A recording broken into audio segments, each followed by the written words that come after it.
How long, Lord, will you forget me forever? How long will you hide your face from me? How long will I store up anxious concerns within me, agony in my mind every day? How long will my enemy dominate me? That sounds familiar. It's kind of sums up anxiety and depression right there. No, that's Psalm 13 in the Bible, written by David, King David, the David of David and Goliath. So when I say that you're not alone in your struggles with anxiety and depression, it's in the Bible. Welcome back to One Day at a Time. If you don't already know, my name's Brandon. Today we're going to dig into the story of David and share the struggles that he had to help you understand that even David, a man after God's own heart, King David, the one who defeated Goliath, also struggled with anxiety and depression. And it's all in the Bible. So when I say you're not alone, we're not alone. None of us are. Our struggles are not unique to us. And the sooner we realize that, the sooner we take the power away from it. For those of you who don't know who David is, he was a shepherd boy. He spent his days growing up tending his father's sheep. He was also a musician. He liked to sing. And he wrote a lot of the Psalms. And if you really look at the words of the Psalms, it really paints a picture of what he went through.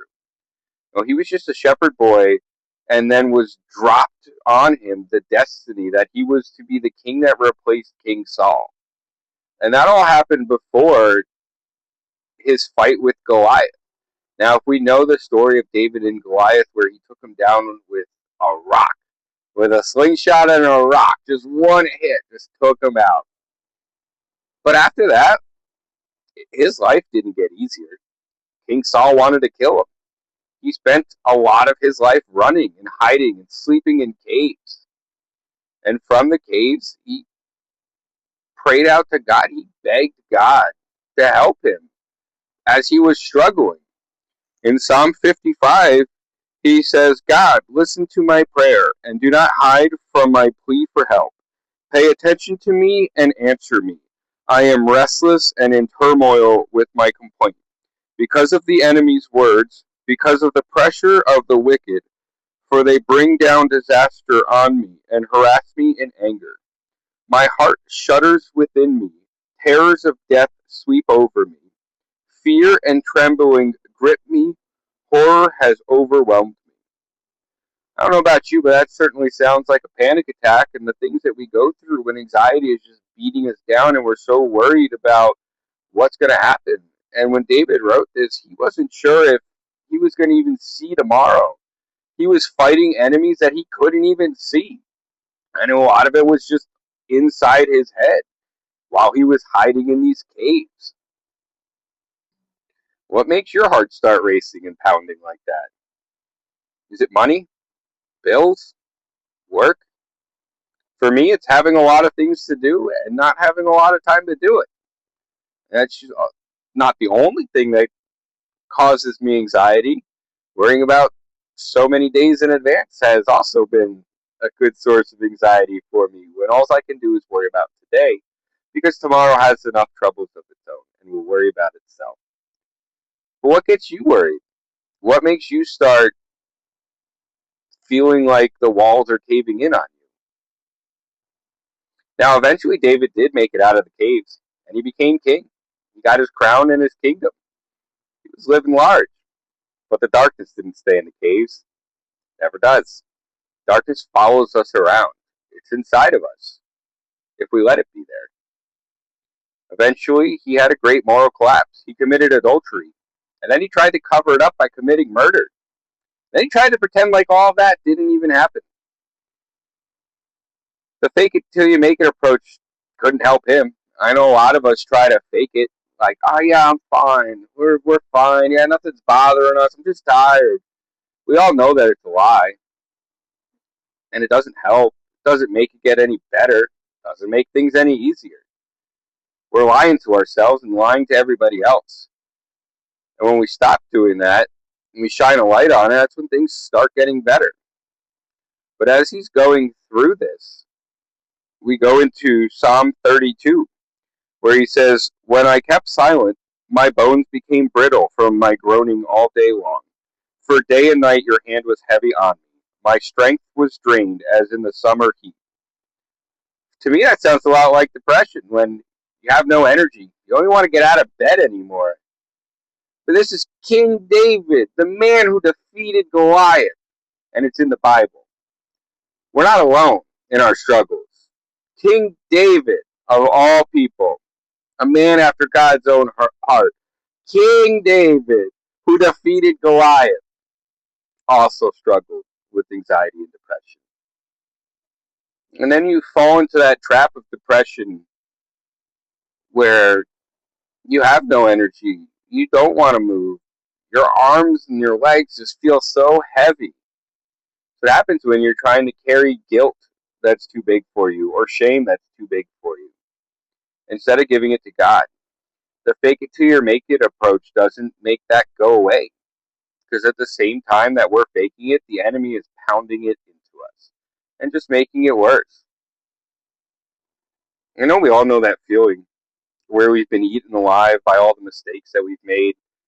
We've been made to feel unworthy, like we're a lost cause, and nothing good was meant for us. Like we weren't worthy of any of that.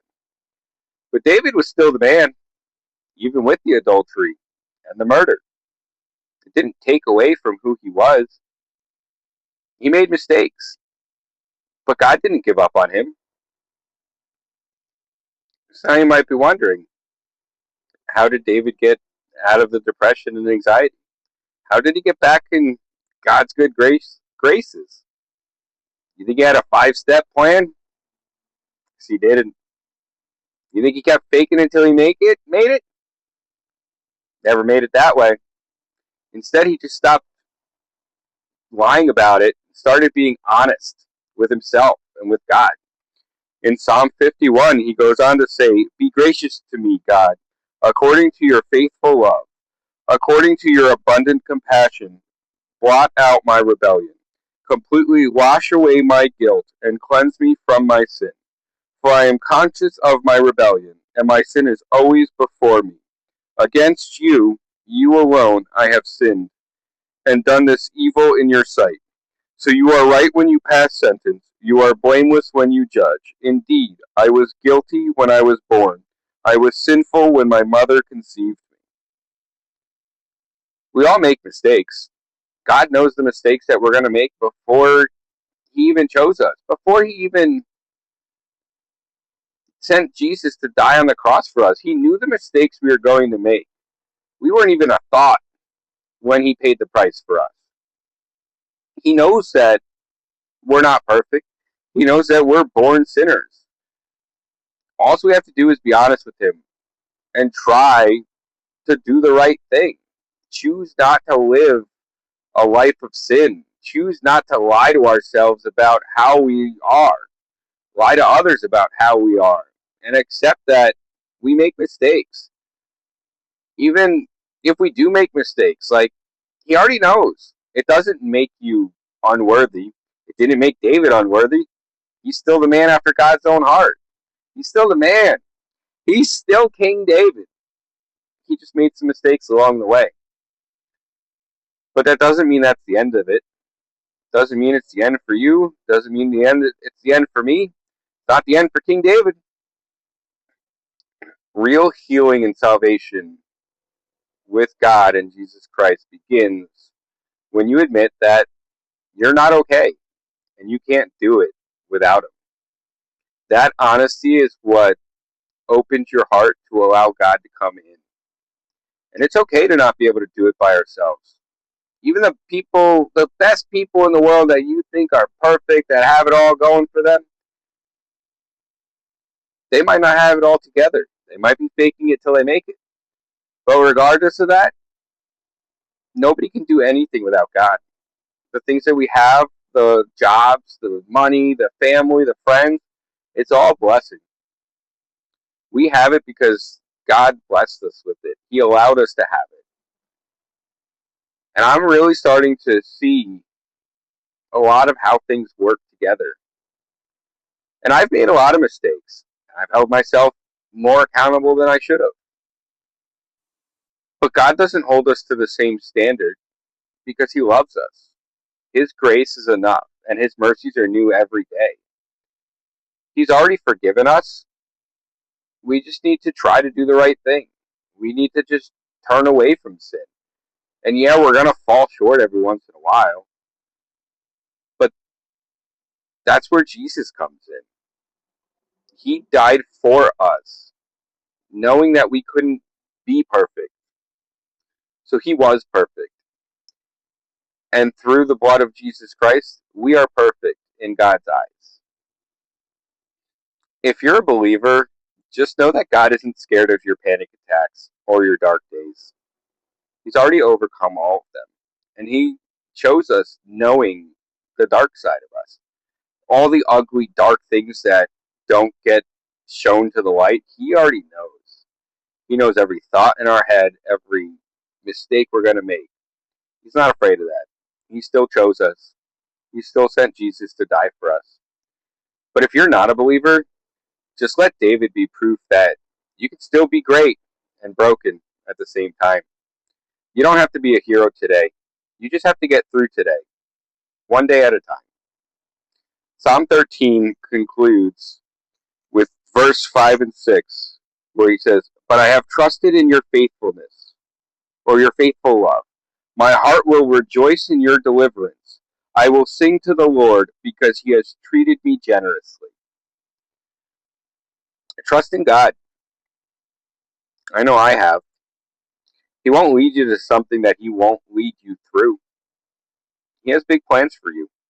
He has big plans for me. He's got big plans for all of us. And I'm right here with you. Love you guys. Catch you on the next one.